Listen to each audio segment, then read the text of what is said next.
Hi, I'm Dan. Thanks for checking in on Dimgaard this week.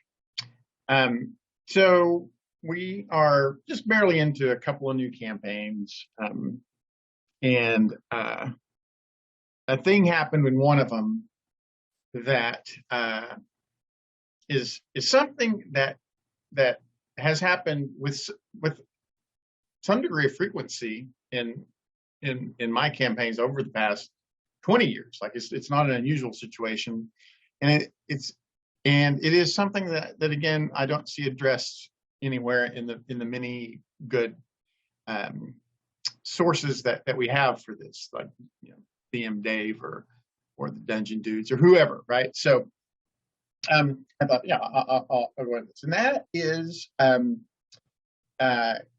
players who decide they want to run an evil PC, right?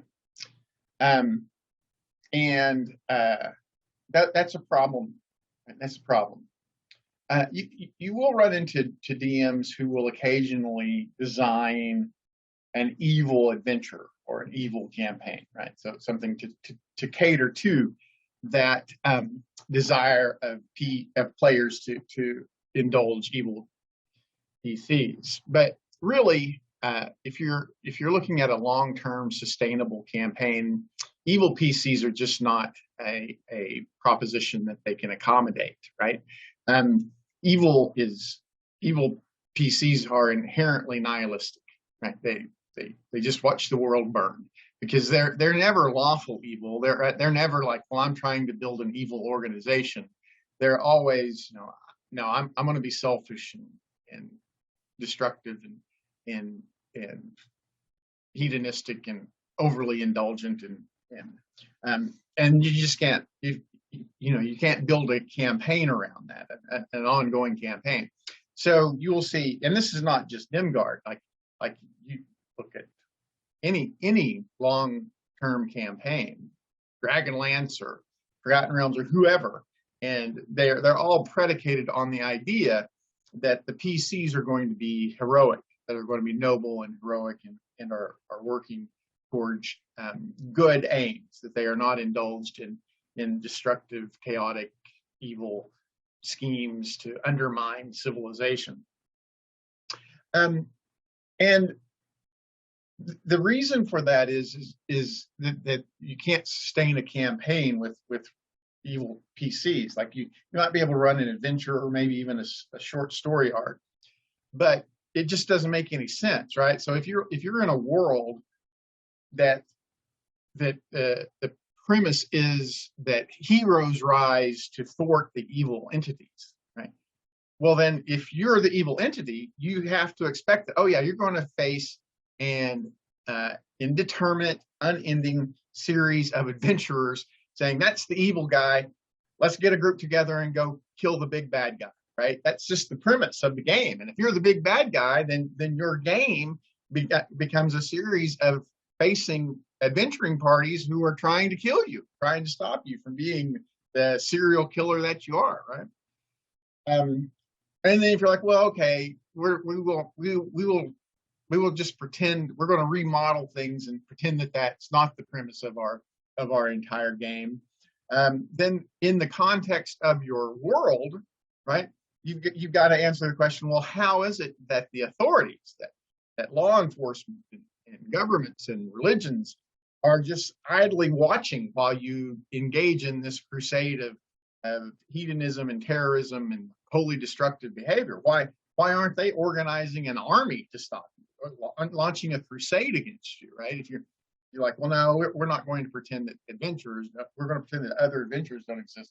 Then what about the organizations within the civilization that just can't sit idly by and watch Ted Bundy go on indefinitely, right?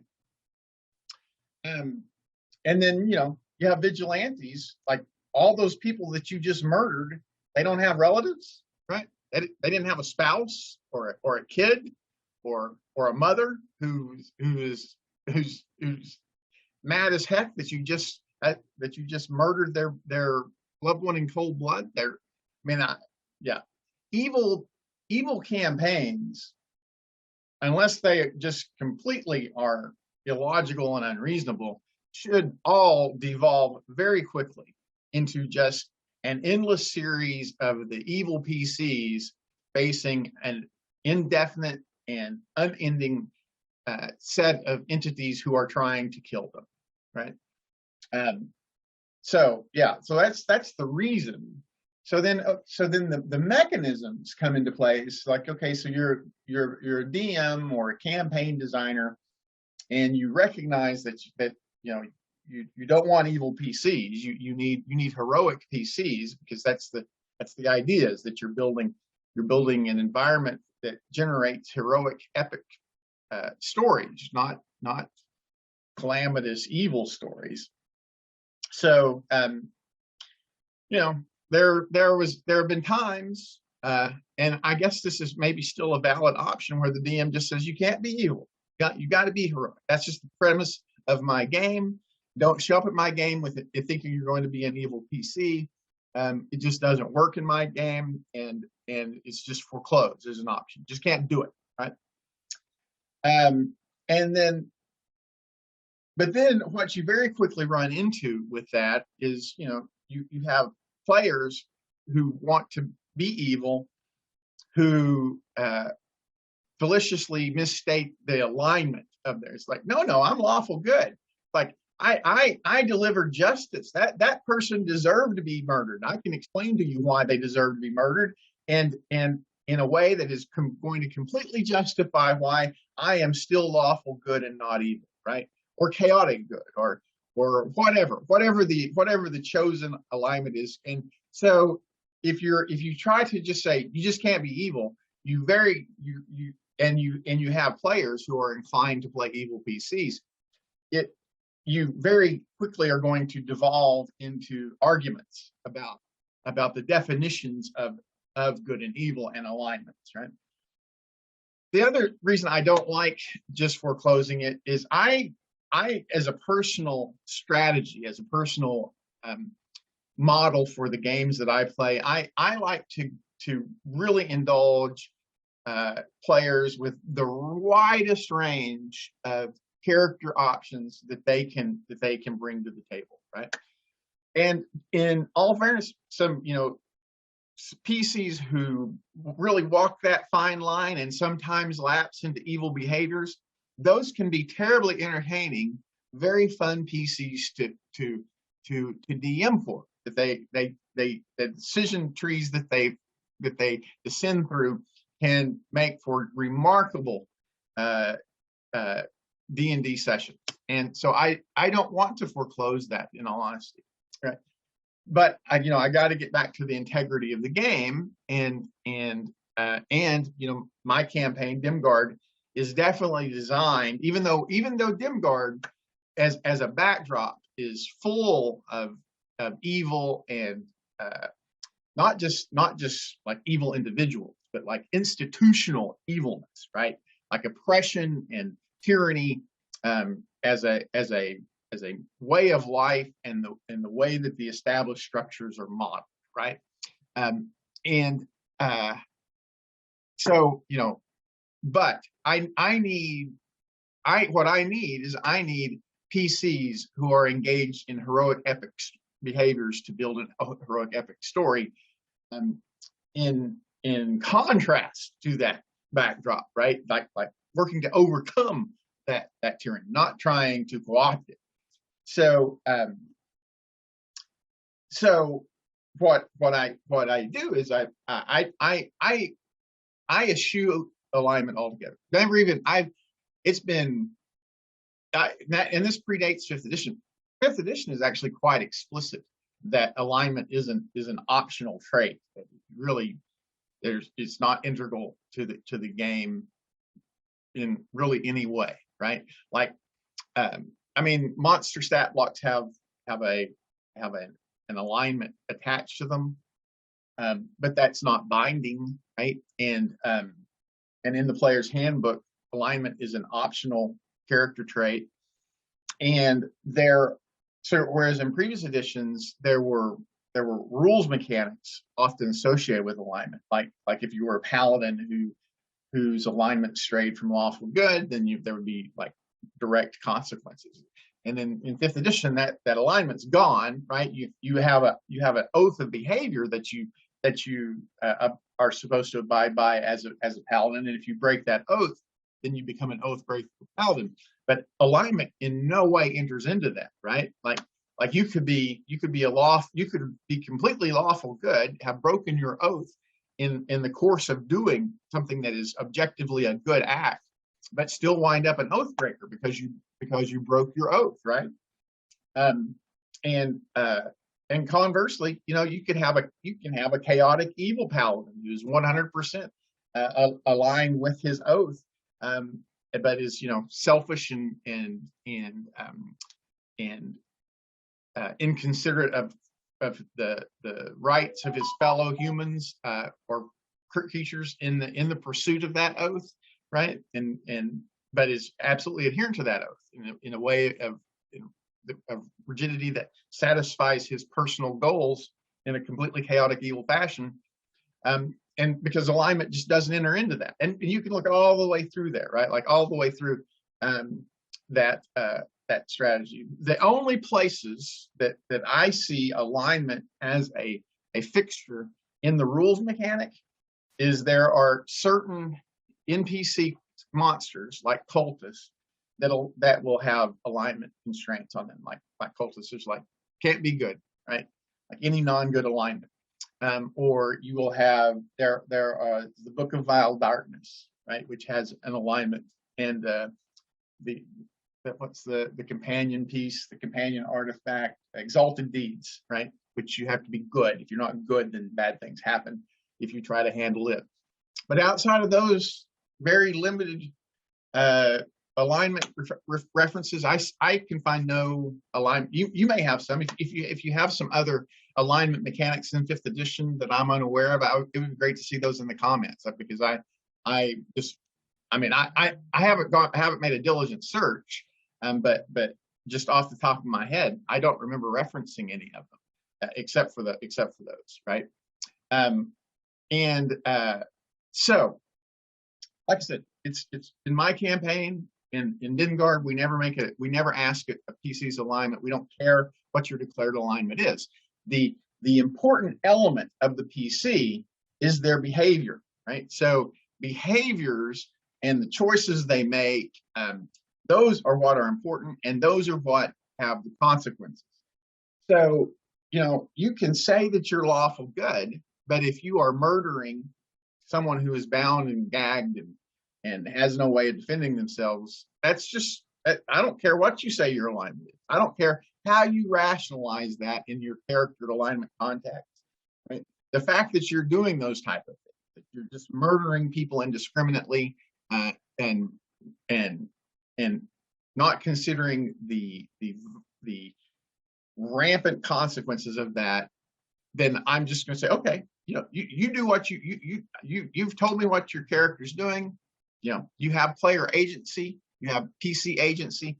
Let's do that, and then I'm left with the responsibility of fitting that behavior into the context of the game. So what reminded me of this, what specifically brought it up, was we had first level PCs. I'm restarting. I'm doing it like an encore for time. So we completely redesigned. Well, we haven't completely redesigned. We did an update of the Drow Conspiracy, and within that context, there are some changes, and we place tested those in isolation. But I thought, I ought to run that entire campaign again and to see how it feels with the updates. There's a lot of stuff in there, right? Like we've learned a lot of things since we wrote Drow Conspiracy in 2016, and a lot of it's just technical stuff like formatting of in the pages and things like that. But a lot of it is much higher level game stuff. Like we have kind of formalized things like how we get that 6 to 8 medium to hard encounters in there. And in the original Drow Conspiracy, we were kind of working through that. Right? We were experimenting with some things, and on the whole, we were very happy with the Brown conspiracy. Apparently, a lot of people are. It's still the published campaign that I get the most positive feedback for unsolicited, right? So it's the one that people come up and say, "Oh, I love the Brown conspiracy." So and I understand.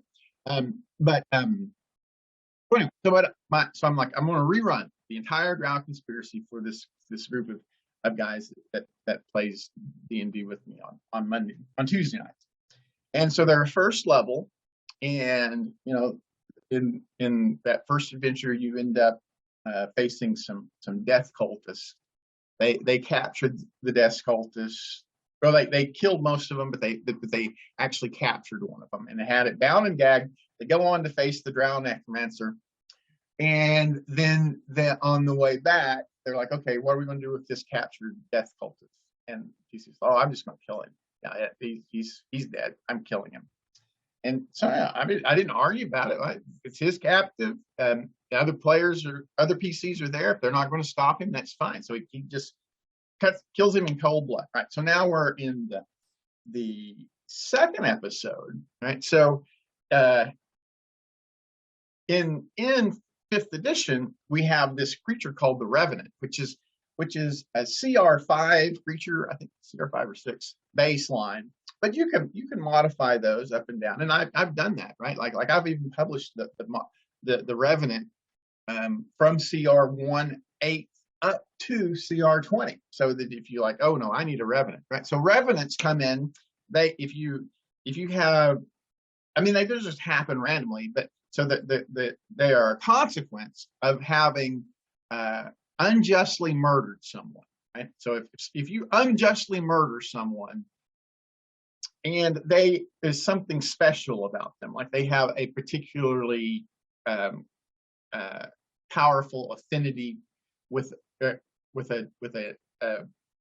like a deity or something like that, or a archfiend, and you're like, "Oh, you unjustly murder them," then that can engineer a Revenant, and a Revenant is just going to chase you around. You can kill him, but he's going to come back. He's going to chase, because they have the rejuvenation ability, which means that they can reform, completely healed the next day. So yeah, so we had I took a CR1/4 Revenants and started pursuing the PCs with them, right? Because these cultists, like the death deities, are not going to let you just murder their cultists, right? Their cultists are important to them, and like, okay, you murder my cultists, I'm going to turn it into a Revenant, and so now they're going to have to deal with a Revenant, and which makes a great random encounter, right? Like it's tied to the background of the PCs. It's environment neutral. They can come anywhere, right? So it's a great so I've used those often, to be honest with you, at different levels, and so, but the point that I'm getting to is that because of that, and so this group has never seen this before, because the first campaign they ran with me, they were not evil. They were very noble characters, the PCs, and it seems like this time around they decided, oh, I'm going to play some much more ethically marginal PCs, and so that's what's happened there, and so I'm like, okay, no, you can do that. I completely agree with player agency and PC agency, and then here's the consequences, and so you end up enforcing your inclination towards heroic PCs, noble PCs, right? But you're doing it in a way that is aligned with player agency and player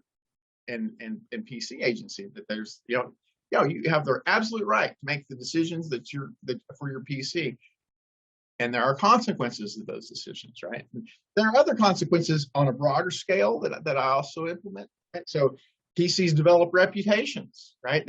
If they are serial killers, that's going to get out, and that's going to have ramifications. If they're like, in particular, if you're known to be they don't take prisoners. If you surrender to them, they're going to kill you. Then everyone fights to the death, right? There's never an instance where they're like, oh, we maybe we can try running away, because they know, no, if we run away, they're just going to chase us down and kill us. All right, we are fighting to the last hit point, right? Come and get us, at you murdering SOB, because we are going to grit and nail it to the very last die roll, right? And that's a consequence of being the type of PC that never takes prisoners, and so if you want every single fight to be a grind to the very last die roll, then don't take prisoners, right? Murder prisoners, right? Don't ever ransom them back to their relatives or turn them over to law enforcement and prosecution. Just kill them all, and then see how quickly your PC life turns into just the fact that your enemies never surrender, and they know in every conflict with you it is life or death, and they are going to be fighting to the very end. So that is completely congruent with someone choosing to play an evil, murderous PC, right? It maintains player agency, maintains PC agency, but the other consequence of that is it does make players on the meta level realize, you know what, I really don't want my D&D game to just be a series of grinded out combats. I want to have good negotiations and good role-playing outcomes, and that is predicated on my PC having a reputation of being someone that can be negotiated with, that is not just a murderous, bloodthirsty thug, right? I've got to establish a reputation in this environment of being someone that is good to negotiate with, right? That is going to work towards noble, just, and fair outcomes, right? And so you end up enforcing, right, your inclination toward just saying, no, I don't want evil PCs, right? But you do it in a way that maintains the integrity of your campaign while having as much player agency as possible. So that's where I come down on evil PCs. I don't know. Maybe I'm wrong. Maybe I'm even just overthinking it, right? Like it could be that it's something that I worry about that's not really a problem. I don't know. I would be very interested in the feedback that other people who play a lot of D&D, or maybe even new players, right? If you're new to D&D and you're like, well, no, here's my new opinion as a new player, right? Because I don't have a way to form that opinion, right? Like I don't have a way to say, okay, I'm going to come into D&D with the attitude of a new player, and here's what I think about evil PCs, right? I just don't have a way to do that. All I can do is form the opinion based upon the experience that I have. So if you have a differing opinion, I would certainly like to hear that in the comments, or contact me. Like I'm Facebook, Twitter, email, Discord. I'm not hard to find. But also, if you have a confirming opinion, and if you have something that you think is important, relevant to eschewing evil PCs that I have overlooked, that would be great to hear too. I'm always more interested in divergent opinions than confirming opinions, to be honest with you. That's just the type of person I am, though, right? Like I would much rather explore the reasons that someone disagrees with me than just have someone confirm my own opinion. Anyway, and then like I say, but if you just want to reach out to me for whatever reason, please feel free. I love talking about D&D with people who like D&D, and that would be great too. So thanks for tuning in this week, and I will hopefully see you in the future. And by the way, if you like this, thought it was useful, please leave a like, hit that like button, maybe even subscribe.